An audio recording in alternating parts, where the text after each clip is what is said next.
Sana alawa kunite.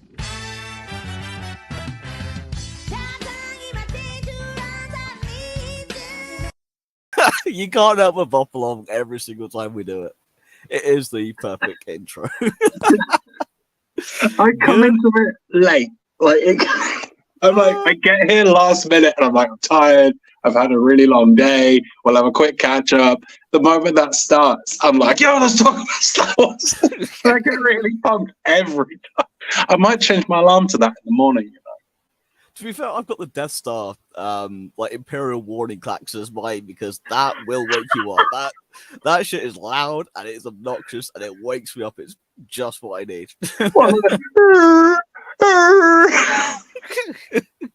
Trust me. Yeah. Wow, man. It works. It does the business. But good evening, everybody. Hope you're all doing well. Welcome back to the Sith And Scoundrel podcast. I'm Phil, joined by Matt. We were going to be talking Ando this evening. However, Matt has not done his homework. Okay. You know what? Just to go off the back of your klaxon thing, I've just realised my alarm tone is the Mandalorian theme. Excellent. When I kind of synchronize with that, that's a great one to wake up to, man. It is. Yeah, that's a really good one to wake up to, actually. The more I think about it. Yeah, I did a bad. I was going to watch Ando. And then I think we discussed it last week, didn't we? I was like, I'm going to go back. I'm going to watch Rebels just to get ready for Ahsoka. And I wasn't prepared for how much I would enjoy Rebels. I thought so. The funny thing, we talked back in episode 0 about how much you've been getting back into Clone Wars. Obviously, when we first chatted a couple of years ago, you'd watched the first 2 seasons, hadn't quite got there. And I knew just around the corner, Maul was waiting. You had Savage, you had Ventress. There's so much more to come. And then, of course, Hondo. And when I then mentioned, of course, he comes back in Rebels, your reaction was like, wait, he comes back? I'm like, yep, here's the hook. Now let's see what it's like when you actually watch the show. And of course, with Ahsoka coming up, it is basically Rebels season 5. So you do need to know a little bit about it. So I was curious as to see how you're going to react going into it. But I did say, obviously, the first half of the first season's it is a little bit more kiddie. It's a little more Disney, but the more you get it's really kiddie. Yeah, in a big way. But do you know what? It's so interesting because obviously we watched the first 3 episodes of Ando, already got into it, and we were talking about it last week and stuff, and it was like, oh yeah, this is really cool, this first arc and everything. And the choice of going back to watch Andor or watching more Rebels, and I've chosen to watch more Rebels, knowing that we were planning to talk about Andor tonight, and I was like, I'll just watch one more episode of Rebels. Just one more, yeah. And yeah, the kiddie stuff, it got really kiddie, and Ezra's blaster lightsaber, I was a bit like, oh, okay, it's fine, whatever. But I have to admit, I find Chopper really annoying. Chopper's brilliant. I love Chopper. I find Chopper's very annoying. Chopper's really kiddie, but Chopper's super annoying. But the rest of it, bro, it's so good. Yeah. Oh yeah. Yeah, I really wasn't ready for that. And at the moment, Rex came. I love the Rex episode. I'm just I've watched so much. I've just got to Hondo's return. Yeah. Now I messaged you about it last night. People go, it's Hondo, it's amazing. But I'm really impressed with it, dude. The Inquisitor, I love the Inquisitors. We were saying this pre-show actually. I'd never really been much of a fan with anything to do with the Sith. But I really like the... Is that... Who voices the Grand Inquisitor? Jason Isaacs. So it is Daddy Malfoy? It is Lucius Malfoy, yeah. Yeah, I thought so. Because I was listening to it being like, he'd play a really good live-action version of this guy, but he voices him, so no wonder. Indeed, that's the thing, though. So, of course, when you watch Kenobi... If you haven't seen Rebels, you don't really know who the Grand Inquisitor is. He's played, obviously, by Rupert Friend. Rupert Friend does a fantastic job, but you don't really know an awful lot about the character. And you get a little bit more... Because it's more long-form in terms of Rebels, of course, there's 18 episodes on average per season over the 4 seasons. So you get that long-form factor. You get a little bit more background. You get a little bit more story. You kind of find out a little bit more about him. And, of course, Fifth Brother, who's also in... Kenobi as well. That's the real big one, isn't it? Yeah. Who's the one with the yellow skin who kind of makes the deal with Ezra and captures him and Sabine? Seventh Sister. Yeah, like I'm watching it, and I think they're great, and I love the idea of like Vader having like this elite Jedi Hunter squad. I think it's really cool. I never thought about it before, and I think it's amazing. But I'm watching it, I'm like, she's cooler than Reva. Oh yeah, no, she's a lot cooler than Reva. But the funny thing is also she's voiced by actress named Sarah Michelle Gellar, who is actually married to Freddie Prinze Jr. So you have Buffy, man. I didn't pick the voice. Yeah, it's Sarah Michelle Gellar. So you have husband versus wife for the fact that Freddie Prinze Jr. voices Kanan. So you have Kanan versus Seventh Sister, so it's husband versus wife, or obviously have Buffy versus Scooby Doo kind of thing. It's all Buffy versus Fred. Buffy versus Fred. I mean, there's a real voice talent in those shows. I've not looked into who any of the voice actors are. Yeah, although I now kind of wish that Kanan had an ascot. That would be fantastic. It kind of almost does, like the costume. Obviously, you cosplay him quite often. You're gonna know this, but you can give him an ascot, dude. You cosplay him like all the time. Indeed. Well, to be fair, I mean, I'd done it at a VVA for a while, but then of course for Celebration, I got everything 3D printed and kind of got it all made up for it. So yeah, I could definitely have one. It's now complete, so I can quite easily add that. Do that like crossplay thing. You could do Kanan in like Fred's colors, with an orange neckerchief. Yeah, definitely could work. It's something that could be done. I might have to. Just spend the whole time being like, gang, we need to split up. You see, now the problem is though, I'm already thinking of customizing the wheelchair in Star Wars versions. Just have removable wheel covers and just make it the Mystery Machine. But the ghost in the Mystery Machine colors. Yeah. And like Sabine could paint it. Yeah. I like Sabine. I want to know more about Sabine. Like I'm really watching for more of her story at the moment. Yeah. Sabine's probably one of the most compelling characters in Star Wars because in Rebels, because she has a kind of, you find this more as you go along. You do find out more about where she comes from, who she is, and what makes her unique. But at the start, especially, she's a mystery, and it's kind of being a Mando, especially. It's you don't see them often without their own kind. So it's kind of interesting to see her by herself. It's very interesting to me as well, having watched Visions. It's got Visions with the woman who paints everything. I don't know if you've seen that one yet. Is that in season 2? I haven't seen season 2 yet. So that's in season 2. Okay, so there's the woman who paints everything. Not really a spoiler to the story. She just likes paint, which I thought was a really interesting angle. And then I went back in and watched. Obviously, seen Sabine painting everything. I'm just like, wow, they're really like these are two of these characters in this massive universe that like painting things. I thought very interesting. I want to know where that painting is coming from. It's kind of like an interesting plot device, so I'm going to really want to delve into that in a big way. Do you know, it won me over. The series won me over and made me want to watch more of it when I saw the Republic Walker, the AT-ET, converted into a canal boat. That's when I wanted to watch it more, man. I thought that's probably one of the coolest things I've seen in Star Wars, I think. Yeah. Everything combined media, like the Dune sandworm type fishing, the slopping. The duping. Yeah, we'll use that as bait and stuff. That was cool, and it's just, I mean, it's probably going to be to a small proportion of anyone who watches or listens to this, but it's very Necromunda ash wastes. Like the worm attached to the side, and like they're living on this tank. And do you know what? That really won me over. And that's the point that episode, dude, it just really stuck with me. I might rewatch it back after this, actually, because the sequence where they're fighting the AT-ATs in the sandstorm, I thought was incredible. Oh, it is fantastic. It's the combination of where you have Rex and Kanan reluctantly working with each other, but like the Jedi and clones did in the Clone Wars. But it's very much they have to place their trust in one another, whether they like it or not, because Wolf messed up. Wolf really messed up, man. He messed up big time. That almost like kind of almost like racism, wasn't it? Or whatever, like reverse racism. It's just that kind of, I instantly don't like you because of what you did, which is completely understandable after all of 66.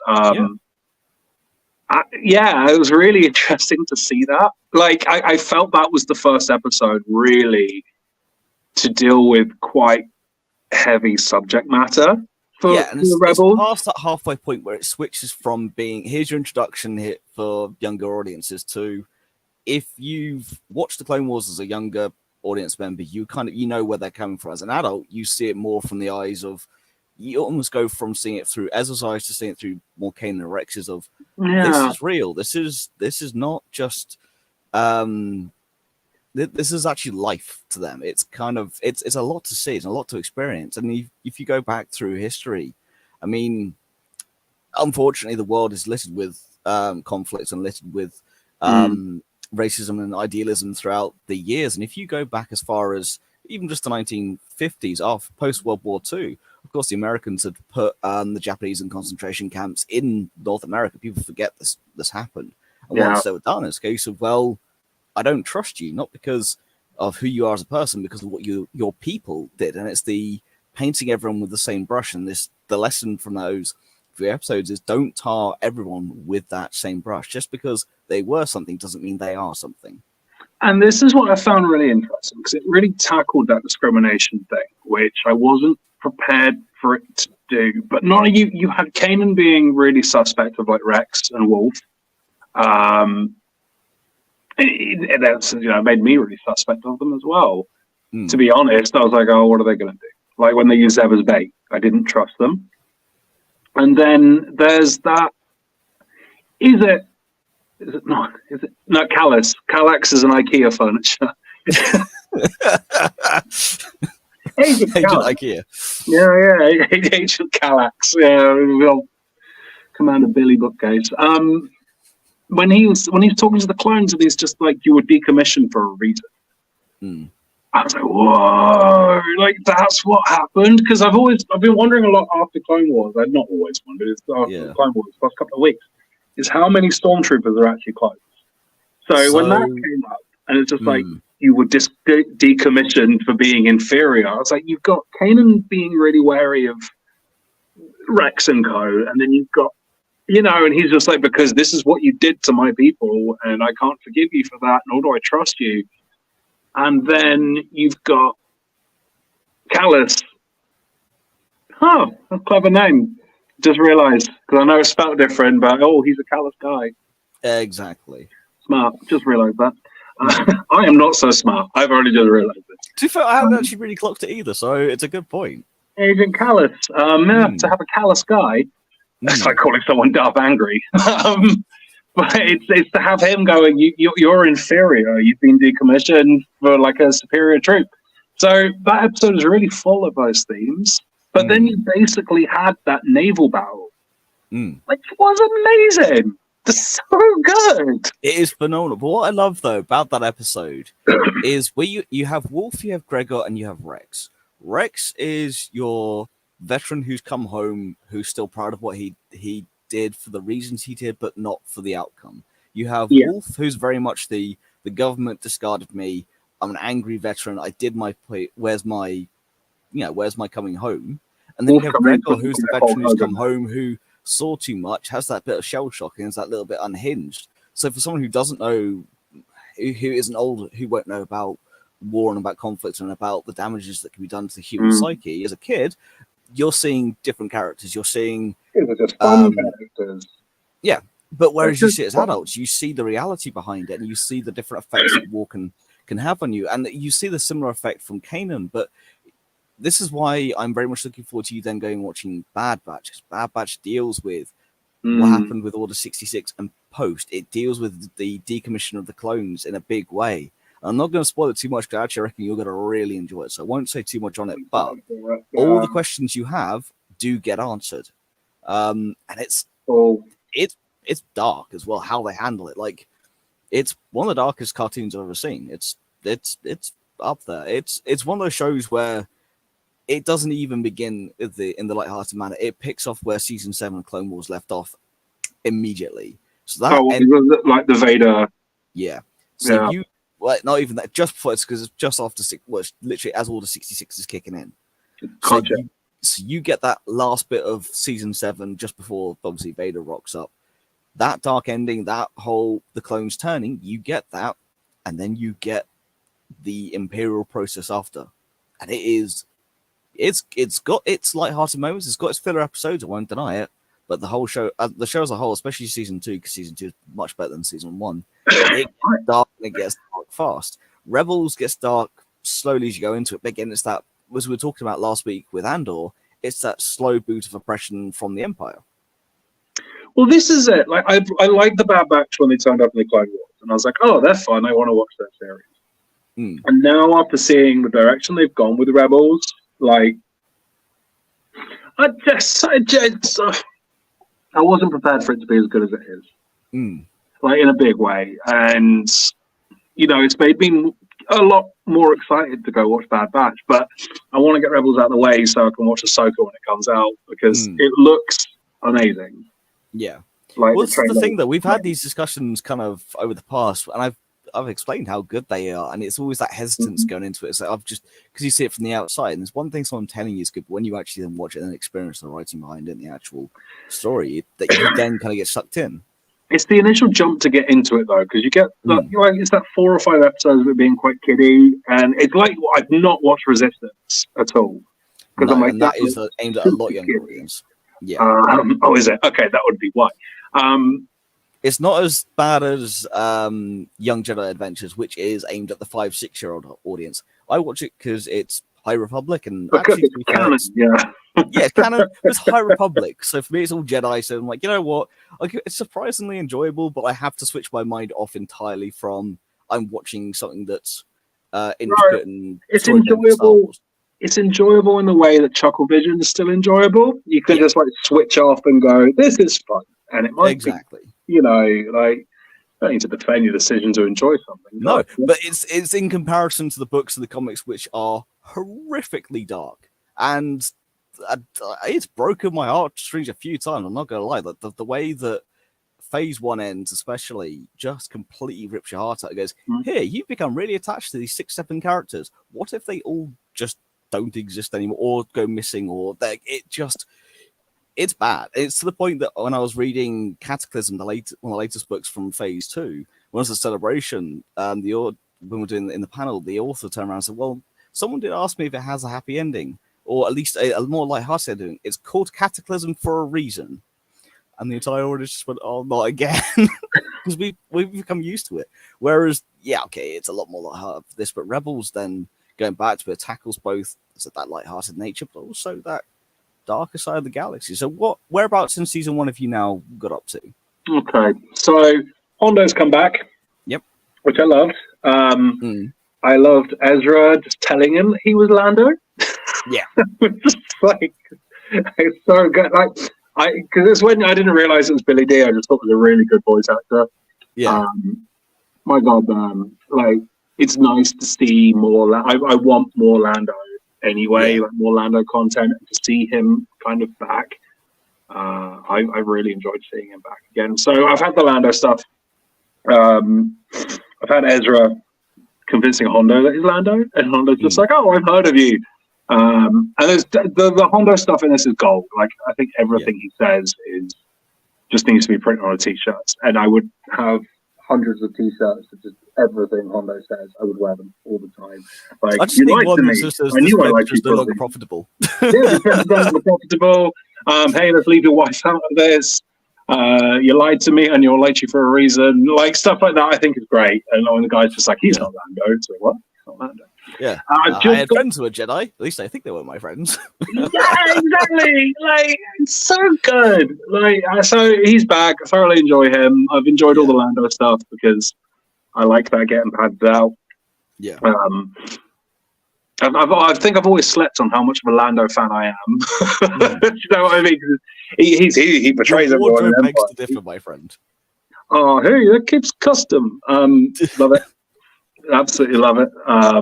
I think I was in Nottingham last year and had a bit too much to drink, and just started walking around Nottingham at 1 o'clock in the morning, being like, "Hey, watch that shop! It's custom." And you a long time ago bought me the Black Series Young Lando from Solo. And Rich last year bought me an action figure of General Calrissian. Nice. Because I was walking around with him doing this Lando voice, and you look at like my shelf now, and it makes it look like I'm a far bigger Lando fan than I actually am. It's these Lando figures and a random mystery like bobblehead I've got of him, and it's just like, oh no, I'm not really a massive Lando fan. This is just coincidence. Maybe I secretly am. I don't know. I just not realised it yet. So that's cool. I've just got up to the bit with the B-wing test flight, which I really liked seeing that in motion. I was kind of like, I was doing something else while I was watching. I don't know what I was doing, reading or doing something for work. And I kind of just looked up and I was captivated, man. I was absolutely enchanted by seeing that thing actually fly. Like, we saw them turn the Jedi, and I've played them in X-Wing and stuff, and that's a static model or limitations at the time, 40 years ago. This is a B-Wing. So to see the chassis move around the cockpit, the full rotation cockpit and everything else is fantastic. Stuff like that. I was really. It reminded me of the first Iron Man film when he first takes the suit out. Yeah, I think that was part of it as well, where it's just like, right, let's see what this can do. And Harry's like firing the guns, and it's just like, is this all you've got? It's like, oh, pull the other lever. It's like annihilates an outpost. Ion cannon. It's like, this is what this could do. That's very cool. So that's what I'm up to at the moment. I'm enjoying the like colourful ships as well. God, I sound like a 5-year-old. Maybe I should watch Young Jedi Adventures. You might enjoy it. I like the colours. I do like the colours. I like the colourful colours. We're used to that Resistance grey, beigey sort of colour, or that Rebel grey and the Imperial grey and stuff. Lettering grey, I think it is. And we're used to a very like drab thing, and suddenly you've got like the Ghost with these splashes of like yellow and blue on it, and obviously Sabine's TIE Fighter, which was very pretty. I just like the whole kind of, they're going to recognise it's not one of theirs. And I think, isn't there like a bit where the Stormtroopers are just like, oh, that's really nice. Yeah. And I really like their humanising Stormtroopers as well, but they're just like, oh, I really like that. It's pretty. And I'm like, oh, the Stormtroopers admiring that. This is great. And even the B-Wing's red and orange. So I'm enjoying like the alternate colours and stuff as well, it must be said. So that's where I'm up to at the moment.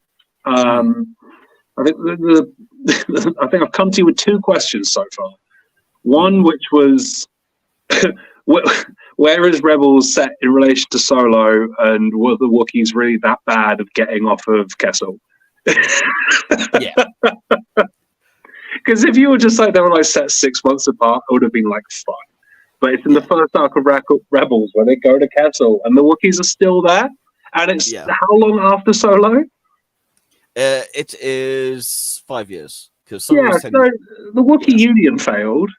Oh, God, yeah. All I can think was they're still there. Yeah. Why are they still there? And I think the Pikes in Rebels are more similar to Solo than they were Clone Wars. Yes. Yeah. I like that look on them, actually. I do like it. I get the whole svelte thing, but I like the squat rectangular build of them. And the other one is, I can't work out why Callus's facial hair is the same shape as his helmet. Yeah, that's a stylistic choice. I mean, it's not a good stylistic choice, but it's a stylistic choice. I didn't know. When I first saw him, I was like, oh, he's got mutton chops, that's right. And then he puts his helmet on, and the fins that come down are in the exact same place. And I was like, what? Does he use his helmet like a template for shaving? Does he put it on? Have that T, and that's where he runs the razor? Because that's the shape. And that's really bizarre to me. I want to like him, but I'm very distracted by the mutton chops, unfortunately. So, I like the Tarkin stuff's cool.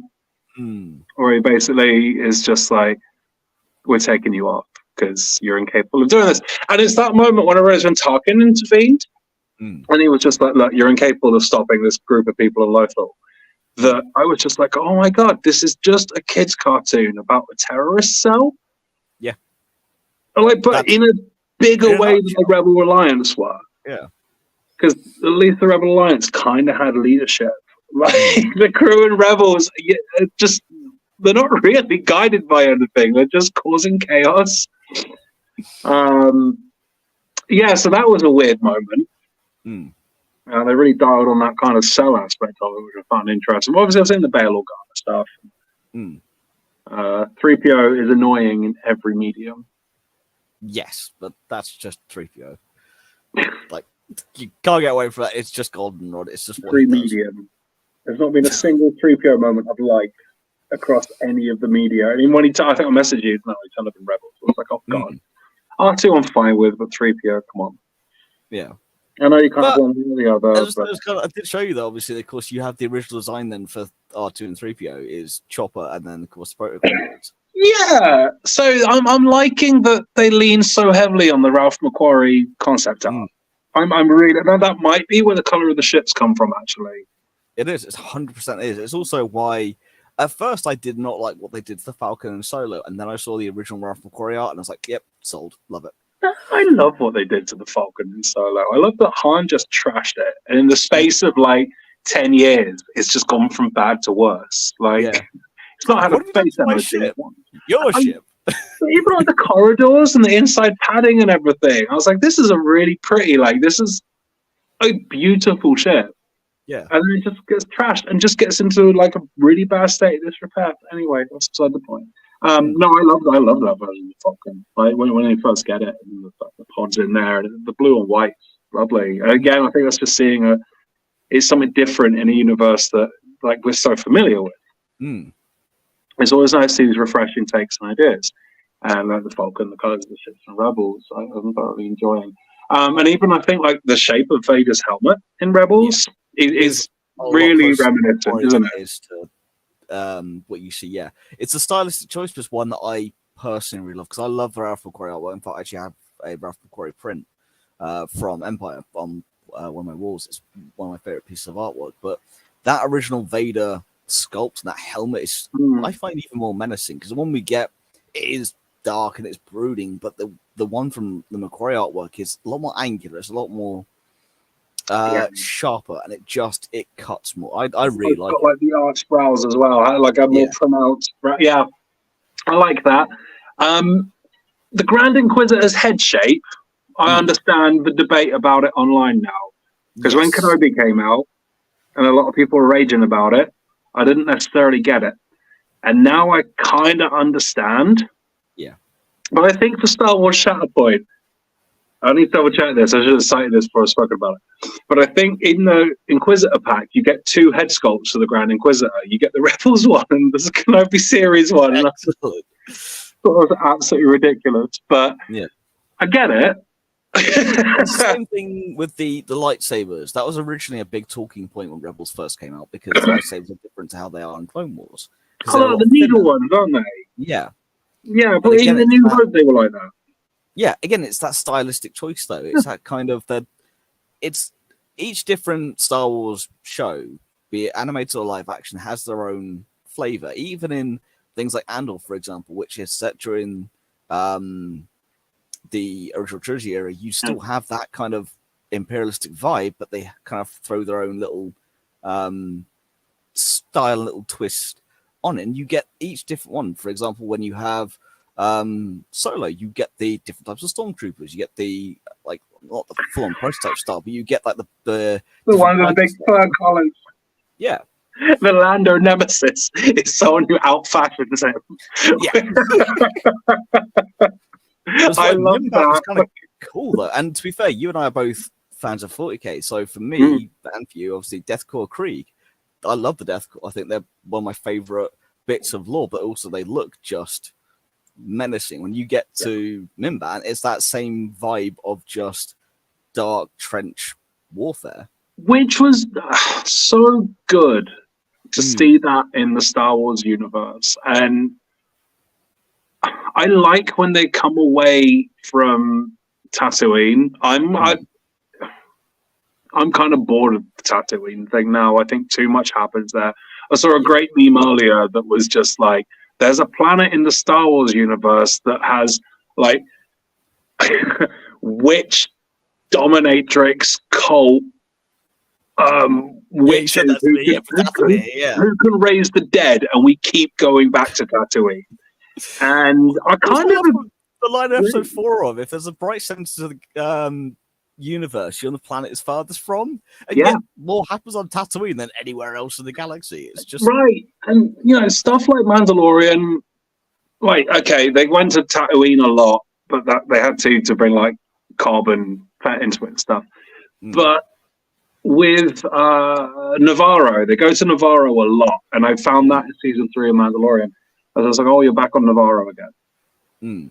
Like, what is Navarro got the only like petrol station in the galaxy? Is that the only place you can get N1 fighter fuel? Is Navarro? And it's one of the things I'm kind of finding after seeing Clone Wars and after watching Rebels. I'm really enjoying seeing Lothal because it's new.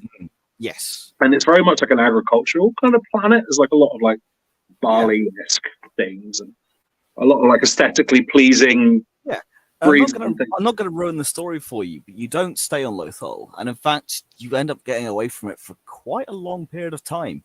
So you end up going to more places, and it's what I love about the Clone Wars is you do see those different areas of the galaxy. Like Magito, Umbara, for example, is my absolute favorite. That's the big fluorescent like plants and stuff, isn't it? Yeah, it's the ridiculously dark one where Pong Krell put his own clone troopers against each other because he's just an absolute maniac. Oh god, that episode was amazing. It's dark as hell, and I love it, and that's one of the reasons why it shows warfare as it should be shown in terms of the Clone Wars. But this is what I'm enjoying, because you've watched the Clone Wars a million times, and I've watched it through once. So you'll mention stuff, and it'll like unlock, like, oh, I remember that. That was great. Huh. Yeah, so it's something I'm liking in Star Wars after watching Clone Wars, and I think it's not something I thought I wanted until I'd seen Clone Wars. Yeah, to come away from Tatooine and to see the other parts of this really big galaxy. And Rebels and Clone Wars is really like scratching my itch for it. Yeah. Navarro was really refreshing, but I think they go back there too much in the Mandalorian, if I'm honest. So again, from like an aesthetic point of view, I guess, from seeing other parts of it, and Kenobi did it really well. Because he didn't go to Coruscant, did he? He went to that, like, it looked like Coruscant. Yeah, it wasn't Coruscant. I can't remember the name of the planet off the top of my head. But it wasn't Coruscant, but it looked, you know what I mean? The like cyberpunky neon light, there's a homeless clone planet where Ewan McGregor spoke to his daughter. That was cool. And then they stopped off at like that almost refinery type planet. The one where he sees like the force projection of Anakin. They just, oh, it's you, and then Zach Braff picks them up because I'm incapable of remembering character names apparently. Again, it was nice, and I'm sure like it's something I really liked about Jedi Fallen Order is you'd go to places you don't necessarily go to. So including going back to Dathomir. So go back to the home of the witch cult. Dathomir was really cool, and I'm glad they've explored it, but I'd like to see them explore it. Like if in Ahsoka they go to Dathomir, that would be cool. I think they could really smash a live action Mother Talzin. It would be cool. It would be cool. I'd love to see more of it. And we get her played by Judi Dench. I'd love that. But it's the wonder of the Star Wars universe. There's so much in. For example, I'm going to be running a Star Wars D&D campaign, so it's based off of 5e. And I've already written the opening crawl for my players. So I started up in just over a month's time. But even with that, I've gone. They need to go hunt down something that's on Lothal Minor, which is where obviously Maul is found, where he's completely made out of junk parts and has his spider legs. But they're going to start off in Nal Hutta. So again, I've gone completely away. I don't want to go to Tatooine. I don't want to go to any of the. I'm looking at the outer rim, going, okay, there's so many planets. Why do we keep going back to here? Where can I send them? What can I do? What parts of the universe do I know that I can tell, and what do I not know that I can explore? It's kind of there's so much to tell that isn't just set on these handful of planets, but you do get that more and more in Rebels as it goes on. You will find that an awful lot, and it's one of the best things about it, as well as the different.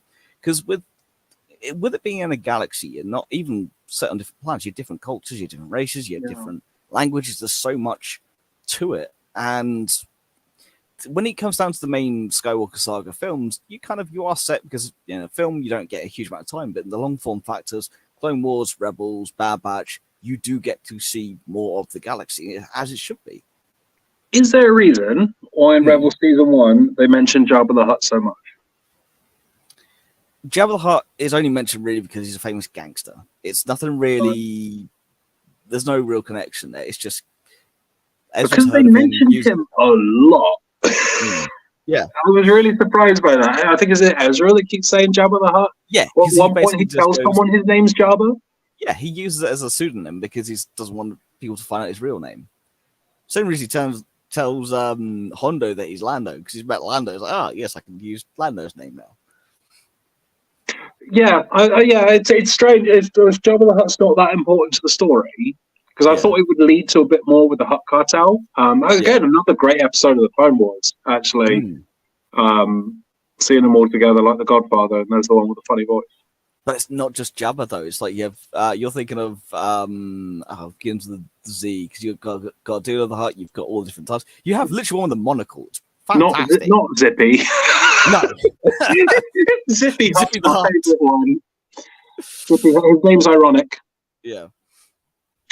Zeb? No, that's Rebels. Zebedee's Magic Roundabout. Zero of the Hutt. There we go. Yeah. I prefer Zippy.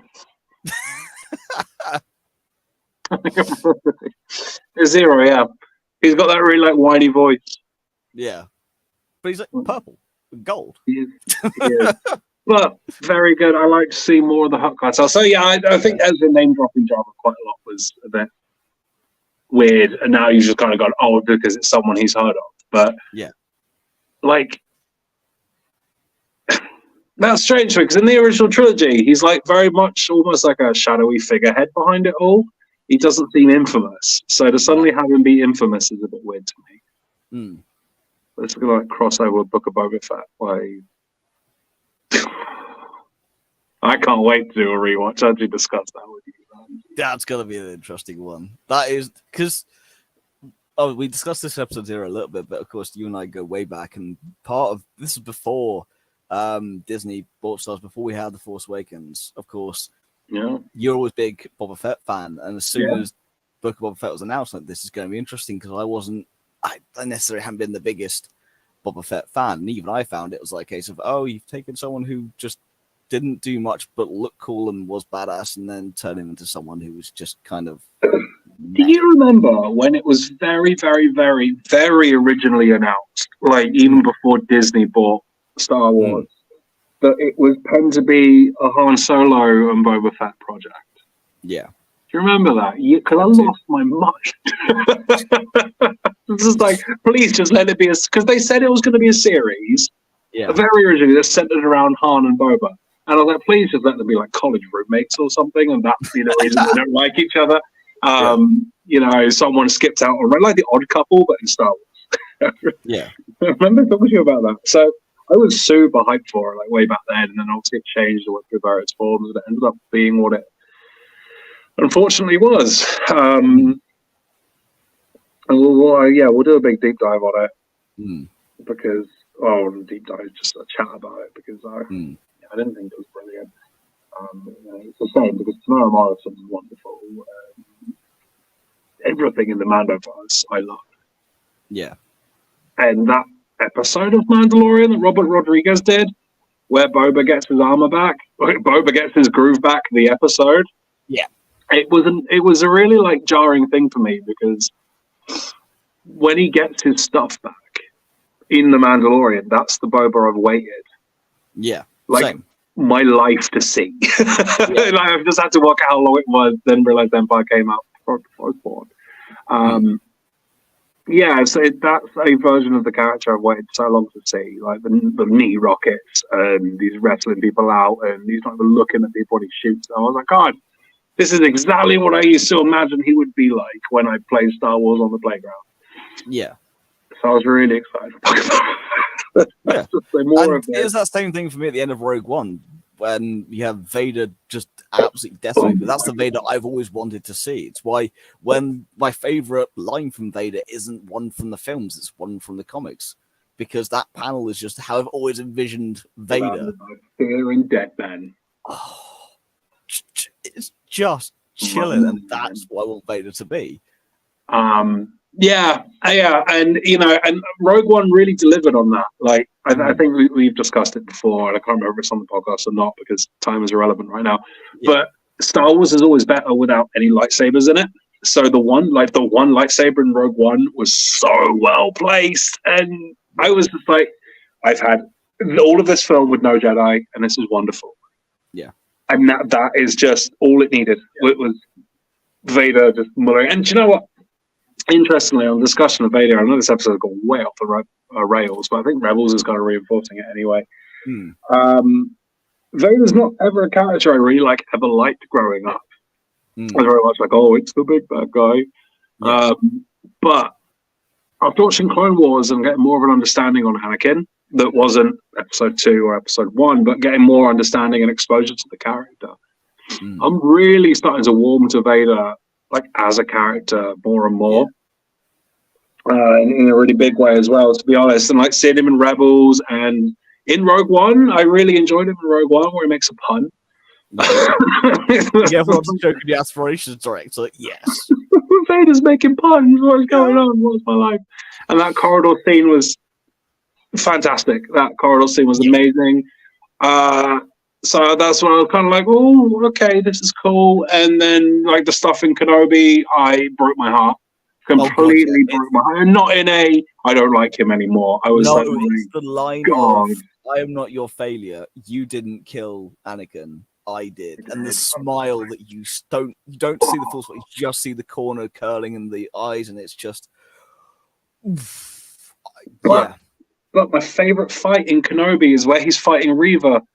But I just, just so good. Just try it. But it's also the fact that everyone tries to imitate of, we can pull a ship out of the sky. Vader just goes, "Yep, this is mine."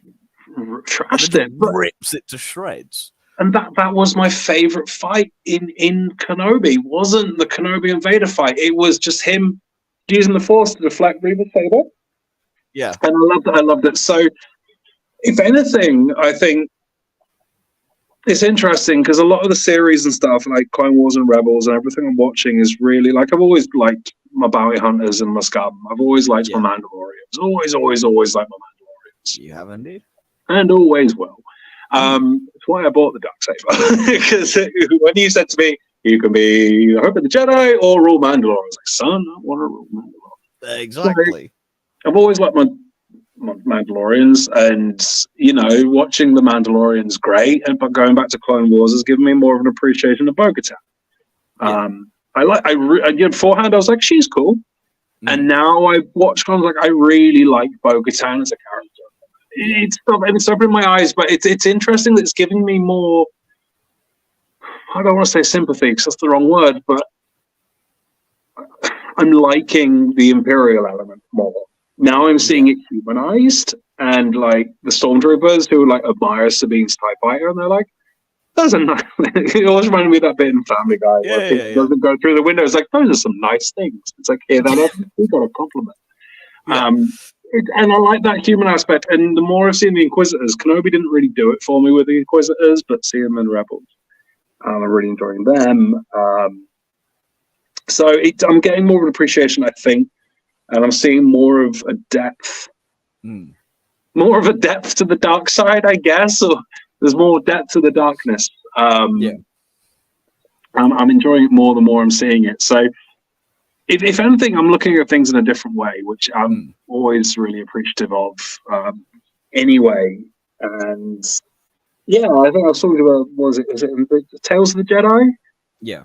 That really cool Sith who fights Ahsoka. Yeah, the Inquisitor who fights Ahsoka, who's just coolest Sith anything I've ever seen. But then it's even Tales of the Jedi massively made me sympathize with Dooku. Yeah.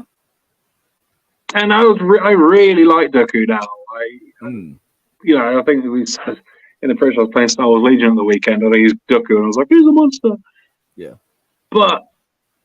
And I'm finding that a very interesting thing is that I'm starting to appreciate like the depth to the Imperial and stuff, and the whole kind of we decommissioned you for a reason, like the spitefulness, but things like Andor. I've watched Andor, and I said last week, Andor's such a scumbag. To a degree, he's running around knowing everyone who looks after his money. Yeah, and that's what we'll talk about it next week. You've got another week. Hopefully, you end up watching the next episodes of Andor in that time. But I will. I'll watch them. It's bank holiday weekend. Yep. I will watch them in time for next week. I'm actually off next week as well, so I've got no excuse to not watch them. I have a week off, so I will get them watched in that time. We will, but yeah, I'm finding it interesting. Like Callus is okay, I guess. The Inquisitors are cooler. It feels like the Inquisitors feel like the end of level boss. Actually, the more I think about it, like Callus turned up and I was like, "Oh, he's scary." And then you're gonna get that feeling a lot going through Rebels because each season the threat level just steps up. It's like the Emperor. Oh, there we go. Okay, great. That's fun. They fight the Emperor. Wonderful. Oh, I like. They fight the Emperor, but like you do get that step up each time because they go, well, hang on a second, these pesky kids are actually kind of more annoying than we thought. Dude, you're leading more into the Scooby-Doo angle. Like, indeed. Just like a full circle. He would have gotten away with it too if it wasn't the pesky Phoenix Squadron. Yeah, and their dumb dog, which is Chopper. Oh my god, it is. And Chopper has more kills than pretty much anyone in the Rebel Alliance, apart from Luke. And like Zeb goes on about like that fruit a lot. The Melu run. So does that make him Shaggy? Yeah, kind of. I mean, Hera and Sabine are, Daphne and Velma. Yep. Is Rebels just Scooby-Doo? The ghost is the mystery machine. It's kind of dumb. Yeah. Is it kind of like this is kind of Scooby-Doo? Yeah. Oh it works. Jesus, it does. So I liked just talking about this, right? When they steal all the guns, and Zeb hates them because they're the ones who wiped out like his planet and stuff. Yeah, the disruptors. Yeah. Yeah, I like that. That was like and that's when it was quite kiddie, and that was quite a touching moment that I wasn't expecting. When it was just like it was almost that I know the sound it makes when it kills a man. Yeah. They have that's kind one of those. flame. It's one of the first in that series of the hold on a second moments of just this. Yeah, just not real. It really caught me off guard actually as well. I was like, oh, they have a weapon shipment. They've got guns now, and the fact that Zeb's like, get rid of them. And I was like, whoa, wasn't prepared for that. Ezra is just Aladdin, though, isn't he? Yeah. Like when Disney did that live action Aladdin, and the guy who played Aladdin hasn't had any work since. People are just like, that should be the live action Ezra. I can't unsee Ezra's character as like, this is just Aladdin. Like he's like, one step ahead of the red line. Yeah, that's interesting. So Rebels is good. I got to try to not watch it because I'm thoroughly enjoying watching it, which I wasn't prepared for. And I will need to go and watch Andor so we can discuss the next 3 episodes. Is everything in Andor in 3 episode arcs? It is. Yeah, exactly. Yes, Andor is 3, 3, 2, 1, 2. I think in terms of the length of the arc. So there's one episode which is kind of a one shot. The rest of it's multi-part. The first 2 are full 3 episode arcs, and it's that second one. Probably I've not been in a rush to watch the second 3 because the first 3 felt like really final. Like I could probably not go back to watching Andor and be satisfied with that. To be like, and that's how he got picked up by the Alliance. The end. And obviously I will carry on and watch it, but yeah, it felt kind of like case closed. So I'm just really enjoying it. I wasn't prepared for it, and now I'm like, this is amazing. I told you it was good. It's just a case of you got to watch it to see it. It's it also then gives you, obviously, so Filoni works closely with Lucas on Clone Wars. That was Lucas bringing in Filoni and kind of those are his training wheels. Rebels was his very first, this is my show, this is what I can do, this is how I want to tell Star Wars. Now we're quite a few years on, you then have him stepping up to the plate to do a film. And this is where he kind of cut his teeth, was Clone Wars. Rebels was his first show, went further, and then it's kind of built and built and built. But he is, so he has a bigger understanding of what Lucas's vision for Star Wars was, but this is how good he is as a storyteller. You go into a show expecting one thing, and it completely takes you somewhere else. Do you think his Mandalorian or Mandoverse film is going to be bookending that whole thing? Yes. It is. That's what he said. Oh, it is, right? So Mandalorian, like, season 6 will basically be like a movie. Like, they're planning to do The Walking Dead and Lost, where they're like, we're doing the TV show, and then the finale will be a movie. Yeah, that is pretty much what it's going to be. It's tying together Ahsoka, Mando, Rebels, the whole lot. It's kind of all tying it all together in that one big Heir to the Empire style, which people have been going around saying, oh, it's going to be called Heir to the Empire. So, well, we kind of theorized that he hasn't actually announced it's going to be called Heir to the Empire yet, but for everything we know, it's going to be Heir to the Empire. It's going to be Heir to the Empire, and I am not against that in the slightest. I'll be interested to see, and it's quite heavily rumored, whether they do anything to retcon the sequel trilogy.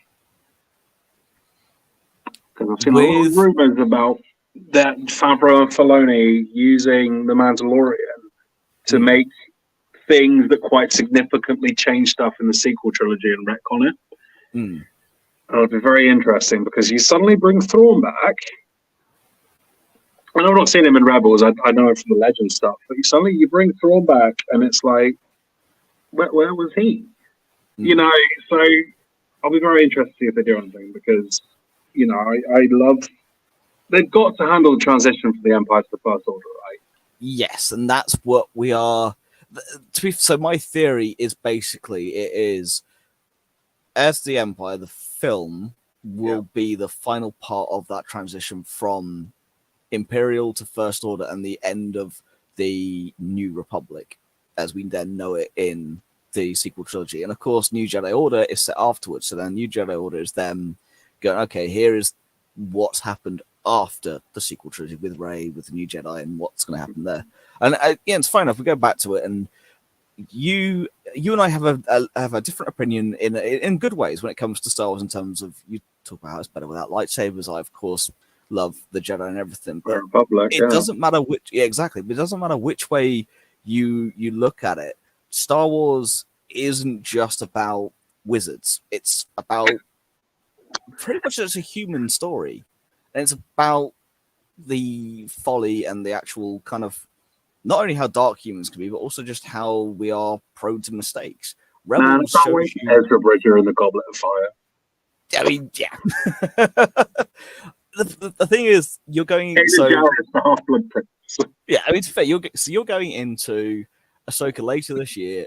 Well, actually, I've watched Rebels though, so you'll go into it with the knowledge that I go into it with, which is really exciting. I'm looking forward to us watching the show, breaking it down, and having a good old chat about it. But instead of just going into it, dude, being like, I like Rosario Dawson and Ahsoka's fun. I just want a quick pin on what you're saying, just so I remembered it. Mm-hmm. The Ahsoka and Rex reunion in Rebels made me well up a little bit. Oh yeah. Which wouldn't have happened had I not seen Clone Wars, and I genuinely got a bit choked up. My experience outranks everything, and then for Ahsoka to say, "Well, then I definitely outrank you," it's just. Oh, yeah. You know what? The one that got me, the moment that someone started chopping onions in my vicinity a little bit, was the Rex going, "You got older." Yeah. And I've got friends of mine who I've known for a very long time, and they've had kids and all. Even my niece, I don't see my niece often. I'm seeing her up all the time, being like, "You got older," and it's such kind of. Not parental, but you know what I mean? It's a very familiar interaction to say that with someone. And I know I've said it to my friends' kids and stuff. And yeah, I mean, it's very much our relationship, mate, from when I was at uni. You know, I was a punk kid. I was. Do you know what? Actually, you're right, because the first time I saw you in your wheelchair, I quoted X-Men and went, "What do they call you? Wheels?" Yep. There was no like, "Oh my god, oh no!" It was just like, yeah. Do you know what? You're right. You are right. You're very right. It is that familial. I'm not going to pander to this. I'm not going to acknowledge that I've not seen you in ages. I'm going to make some sort of quip, and I don't know, man. That really, like, I felt like that was but a very touching moment. Yeah, you made the jokes obviously, but after the initial part was happening, it was like your whole thing was, I did not realize this is what it led to, because we hadn't seen each other in a little while because of the pandemic. So I got diagnosed during the first lockdown, so it was I hadn't seen people, and of course, actually, you got diagnosed after the first lockdown because I moved house July 2020. Yeah, it was between 1 and 2. My girlfriend at the time said to me afterwards, it's a case of just like, that was a bit off. It's like, well, we haven't seen each other since before. You saw me halfway through, obviously, between 2 and 3, when I just had the walking stick. That's the first time. And I was very, very nervous about seeing you. Not because I thought you'd judge me. It's a case of the first time people have seen me who I've known for years. I was never about to see you. I thought you were going to kick the stick out my hand. No, but the reaction is very much a case of, oh, it's that realization. And kind of going back into it with that interaction between Ahsoka and Rex is we have lived a little bit now, and it kind of time has got on, but we're still here. It was just that line, dude. Seeing you with your stick, I genuinely wanted it to be like the opening of Charlie and the Chocolate Factory. I was like, Phil's going to do a roly-poly at any moment now. I was like, I'm waiting for it, and it never happened. No. Yeah, I just while you talk about the Ahsoka stuff, it just popped into my head. I found it so touching. I genuinely wound up a little bit.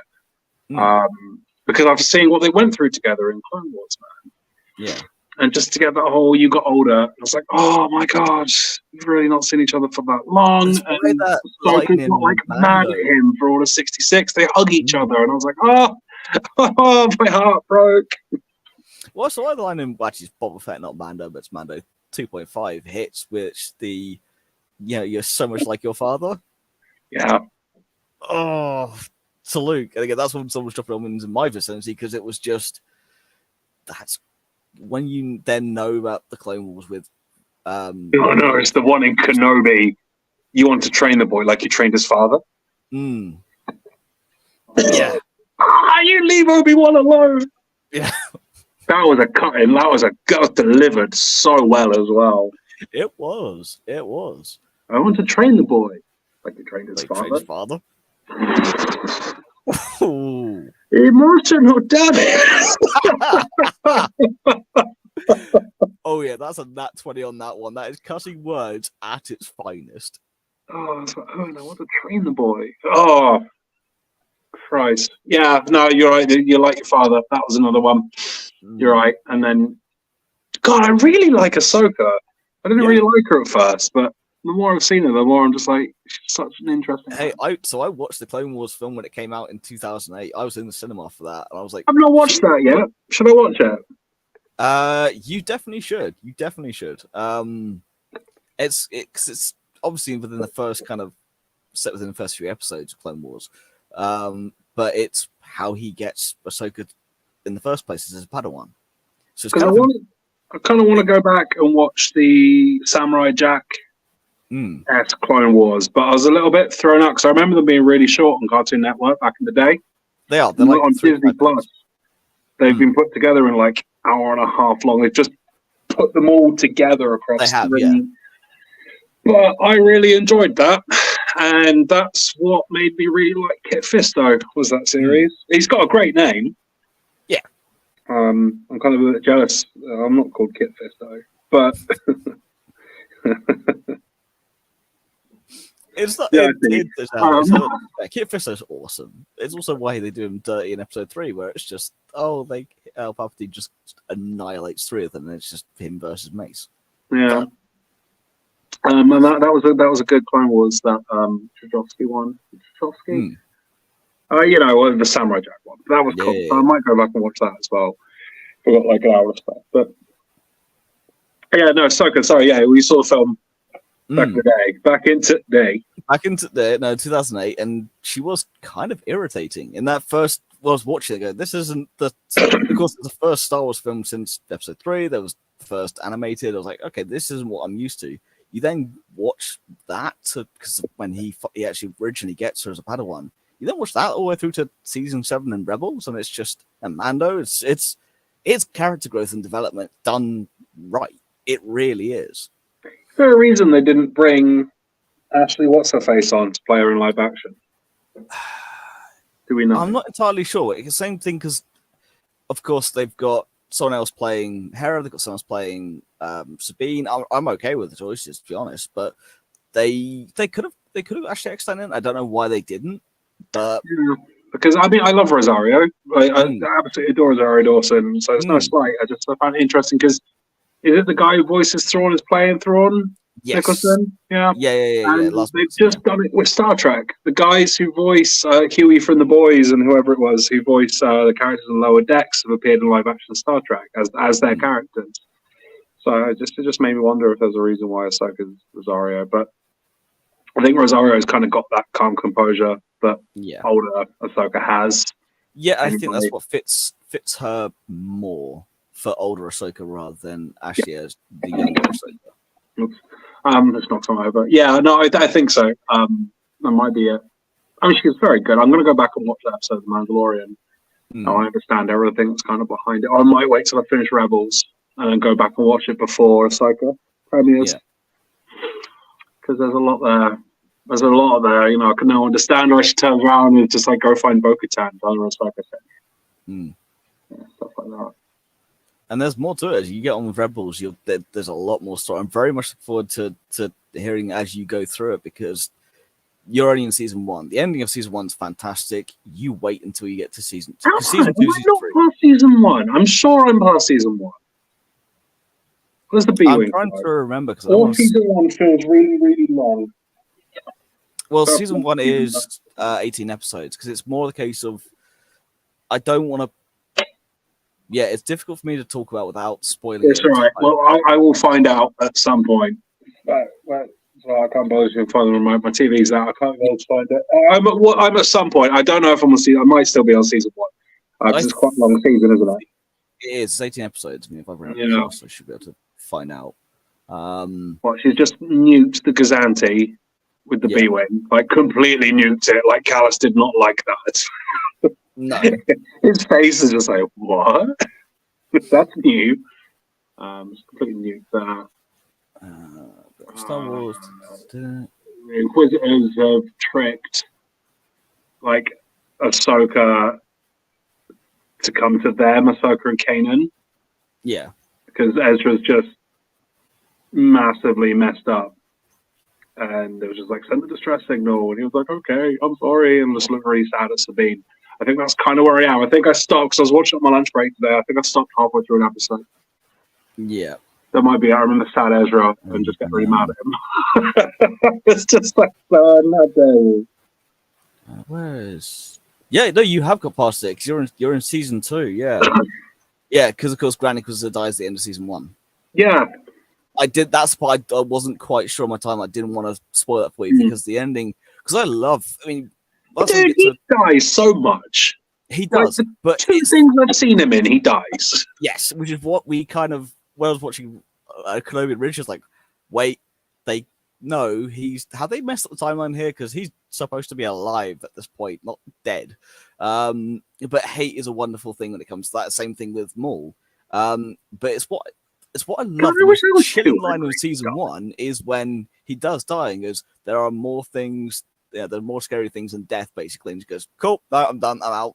Because the Emperor and Vader's punishment is going to be far worse than my death. So I'm done. Oh, of course, Rebels is set after Kenobi, isn't it? Yes. Yeah. Cool. Yeah, it was really good. I remember just thinking the two things I've seen him in, he dies in both. But I just kind of wish that I was too angry to die. That would be rad. Right. And exactly where you're up to, because it's Wings of the Master, which is season 2, episode 7. So the episode 8, the one that's next, you're going to meet Ketsu, who... Oh, no, I've met her. Wait, I think. Because Sabine finds the painting on the wall. And then when With the she's Shadowcaster. flying away, Ketsu's like, I'm sorry we're meant like this, Sabine. Yeah. So Yeah. Blood Sisters. So that has the Shadowcaster, which I got fairly well known for flying an X-Wing. It's my favorite ship. Which also people take the mickey out of for being the Defiant from Star Trek, and I have to try my hardest to delight to the hill, but it is very similar. I can't escape it. No, I have seen Ketsu. I have. It's to the point that even my co-host did my a T-shirt with my actual Lancer. I took a picture of my Lancer, and then they put on a T-shirt saying my other ship is a Defiant. I'm like, I hate you guys. So good. Oh, so good. Yeah, no, I have seen. Ketsu is actually voiced by I was gonna say it's not. It's because she plays Jessica in Suits. What's her name? I've not seen Suits, bro. Oh, it's gonna do my nothing. I'm gonna check it now. It's Gina Torres. I know that name. What else she been in? Not Firefly. Was she Firefly? Yeah, she is in Firefly. Zoe. Yeah. That's why I know the name. It's Zoe. Yeah. See, I was kind of hoping, because I don't know who she is, and I kind of hoping when I first saw her with the mask on, she'd be Zora Bliss. And I could tie her to give her some sort of backstory that wasn't, I was Poe's girlfriend. Yeah, pretty much. Yeah, Zora was a swing and a miss. But no, Ketsu's awesome.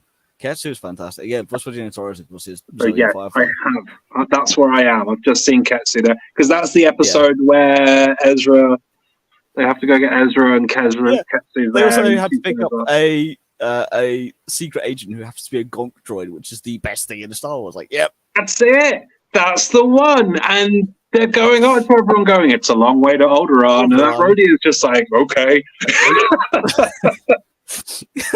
And then the gonk droid happens to wake up like, wait, what? It's like, you're the courier. Bro, I want my Deliveroo drivers around here to be gonk droids. That'd be so good. I bet mine's actually 3D printed a full-scale gonk droid, and I'm rather jealous. Is it wearable? No, but I'll send you a picture of it afterwards. Like, it is fantastic. Low-budget cosplay, just buy a bin. I wonder. Give me a second if I can bring it up. I might be able to. So that's it, yeah, it's a long way to Alderaan. Yeah. Just that Rodian's like, okay. just walks off. But also, so funny enough, so I'm looking at the other reason why I should have clocked you on that episode obviously is Star Tours, because of the wonderful, of course, droid that's they take over a ship. It's like, wait a second, what the hell's going on? I did message you about that, didn't I? The 3PO and R2 episode, and I was like, oh, this is Star Tours. Yeah. Remember that? Which actually went on back in 2001. Last time I was in Paris, I've got the coin somewhere. I went on it again. Yeah. I did go on it because every time I've been to Disneyland Paris, I go on Pirates of the Caribbean and Star Tours.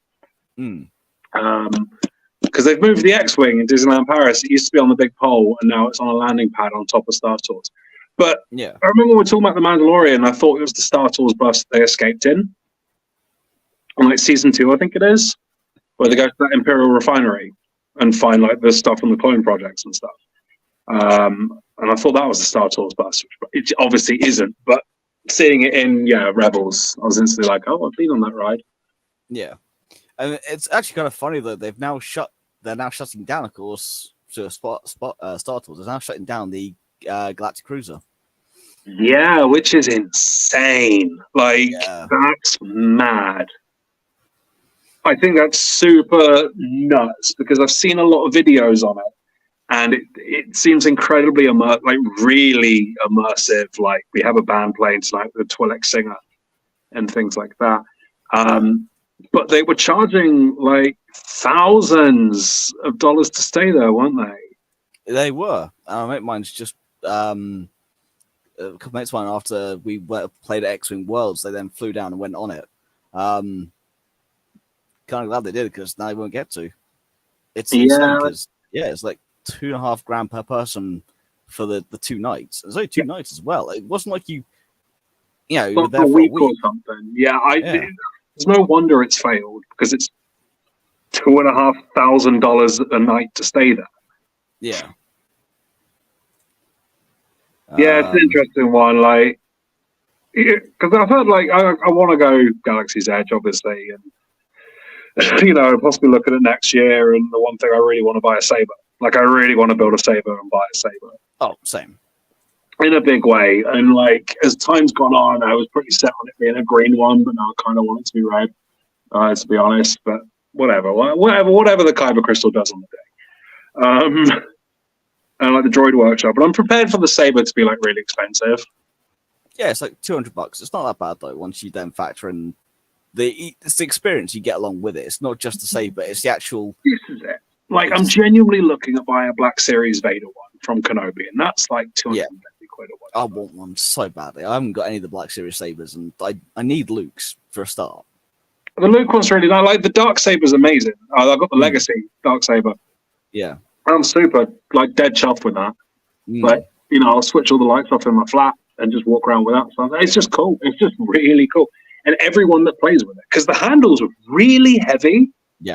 On the Legacy Saber, I was very impressed, like, super impressed with how weighty the handle is. Actually, it's not very, like, when you swish it, it's not too, like, sensitive. No, because I'm building a custom one from scratch, and the board I've got in that, which is the TFXX, is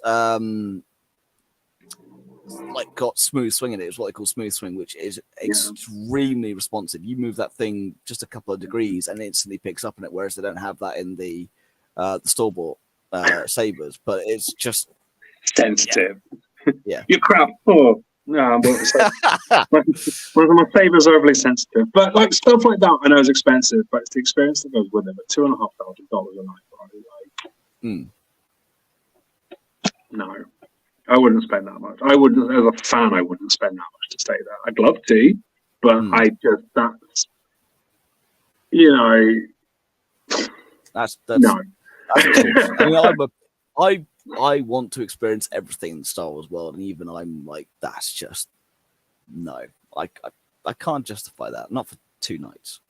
No, not at all. No, and like it doesn't have any windows on it either. Like the hotel, there's no windows. Obviously, because you're meant to be in space. I'm just like, there's going to be views. Like, I don't want to spend a couple of nights looking at an LED screen.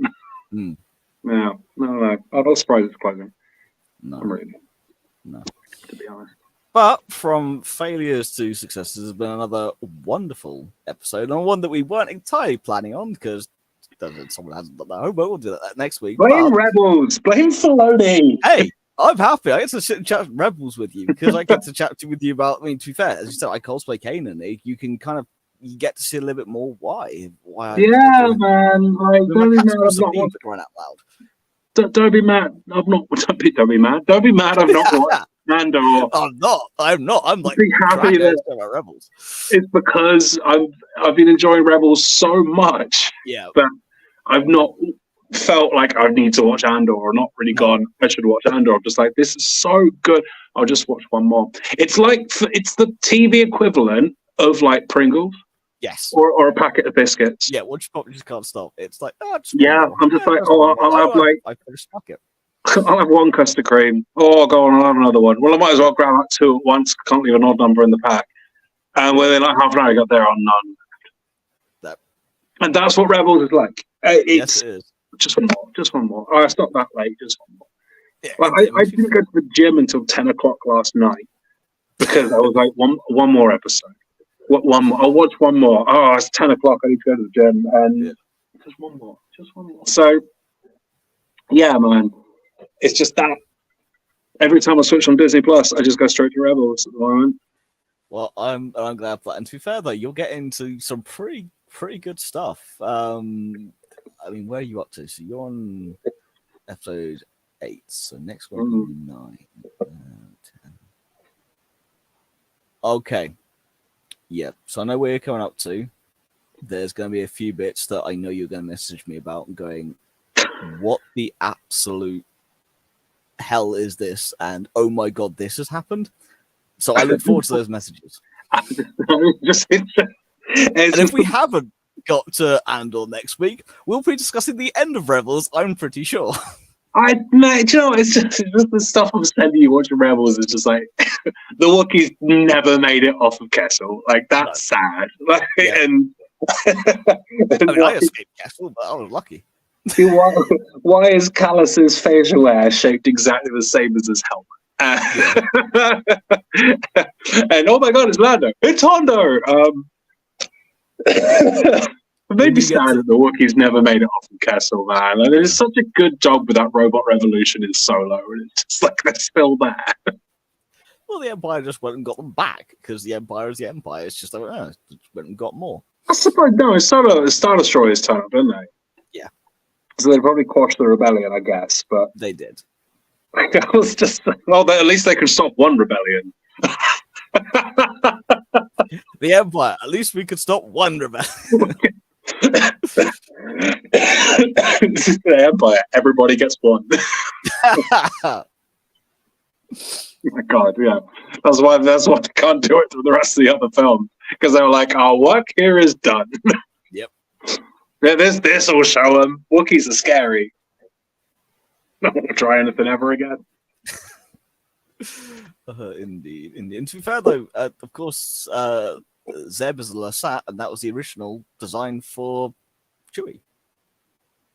Yeah, I'm waiting to see the original Han design. I'm hoping that crops up somewhere. It does. It does wicked, because if there's that Jedi, it looks like the original Han, I'll be like, oh, look at that. Yeah, the design does crop up. I'm very confused by them in season 2. They're traveling everywhere in convoy with a Tantive. Yeah. And it feels like a massive "we're here" sign for like this cell that's blowing stuff up and being undercover and things. It's very strange that everywhere they go is like, and we have a Tantive, and we have a Ghost, and we have A-Wings, and that's very strange. That'll get dealt with, but there's a lot of reasons behind it. But you will see. I don't want to say too much because I genuinely want you to enjoy what you're going to watch. You know, and it just reminded me because the Ralph McQuarrie stuff originally the Tantive was the Falcon. Yep. And I was like, oh, that's what they're leading into. But I think later on Ando, you see the original Star Destroyer design. Oh, do you really? Which is really cool. There's no reason to watch it. But I really felt like, it's a bit weird that they're just effectively flying around with a giant "we're over here" sign. Yeah. That was fun. But we'll be fine. We'll get over it. Indeed. But so either next week we'll be back talking the next 3 episodes of Ando, or we're discussing the end of Rebels. Or Rebels, whatever happens. Probably Ando. Either way, we'll have some good Star Wars stuff to chat, and we've got a lot more to come as well. So thank you everyone for watching. We will see you all next week. Yeah, bye-bye.